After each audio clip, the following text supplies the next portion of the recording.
Hi, it's Donna Guest, the Lazy Scrapbooker, and welcome to another Retro Tuesday tip. I'm taking my older Facebook Lives and editing them here for a YouTube playlist. This one was recorded live back in 2022, and when I saw it again, I knew I had to share. This one is super easy and gives a big impact without much work, which is, of course, the way of a lazy scrapbooker. Let's get started. I'm going to show you this very easy but fun and possibly colorful page. It can be colorful if you want, or it doesn't have to be. You can do more monochromatic if you like. Totally up to you. I got this idea, actually, I can't claim it as my own. I got this off of Pinterest. It was designed by someone, it looks like Tracy McLennan of Scrappy Chick Design, so I have to give her credit there. It looks really cute. She had originally done it vertically, like that, and she had kind of an explorer theme with some extra arrows thrown in, but I actually really like this for any type of page. I chose the totally tonal papers, and I've got each pack. I used a few of the packs. As you can see, I used 6 different strips. Let me put this aside and I'll show you how to do one. I'm going to do this directly on an album page for use later. And when you're cutting these, I found the easiest measurement that works out best is 1 3/4 inches, and you need 6 of those strips.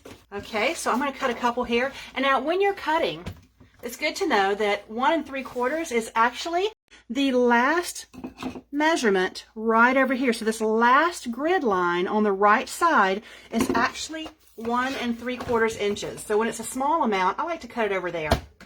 It's just easier for me. So there's 1, here's 2, and here's 3, 4, 5, 6. I did a little work ahead of time. The next thing you're going to want to do is to make sure this cute little this little cutout that I have here, to make sure that's even every single time. I'm going to cut off about 1/4 inch, and I'm going to do all of these at once. I did it today with my personal trimmer, so I'll use that again. Got these lined up. I'm going to stick it in here to what looks like 1/4 inch, a bit less than that. And with 2 little hacks, I've got those a little bit shorter. So now it's 11 3/4. The reason I did that is to make sure my spacing is uniform and that I only have to make 1 cut instead of 2. It just makes sense to do it this way. Now, I don't have a magic way to make all these the same. And when I looked at that original example that I found on Pinterest, hers were not all uniform either, and it just didn't matter. So, you know, I could plan ahead and know where my pictures are going to go, but I'm not going to. I'm just going to cut these at random places. So I'm going to take my scissors and cut to about the halfway mark at any angle. And then I'm going to do the same thing on the other side. And hoping you can see this, do my best to get it the exact same angle. And that looks pretty perfect, I think. So then you could start lining these up like this. And I think I'm going to do like the original creator and do it vertical for this page I'm creating. I'm working on my son's school album right now, and I wasn't sure where this is going to go, so I'm going to just save this for Nicholas's album. Today is our cativersary, so which is a word I made up.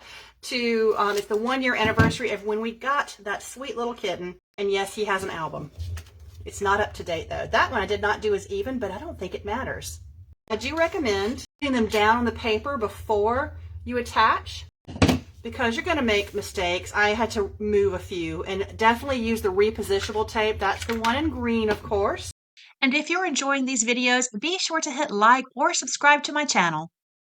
And some can point up, some can point down, or right or left, whatever you like. But it's a pretty cool background. That worked out pretty perfectly, and the lineup, the spacing looks pretty good. All you do is just space it as you like. Use your repositionable tape runner. That's kind of cool, and I can see that those are wildly uneven, but I really kind of like it. And if I really hate it, I could always cover that with a photo. As you can see on this one, several are covered with the photos, but it is still a very cool design there. And that's that easy. Beautiful.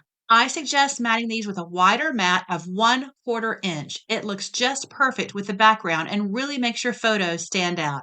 Thanks so much for watching. I hope you look forward to the next Tuesday tip right here each Tuesday.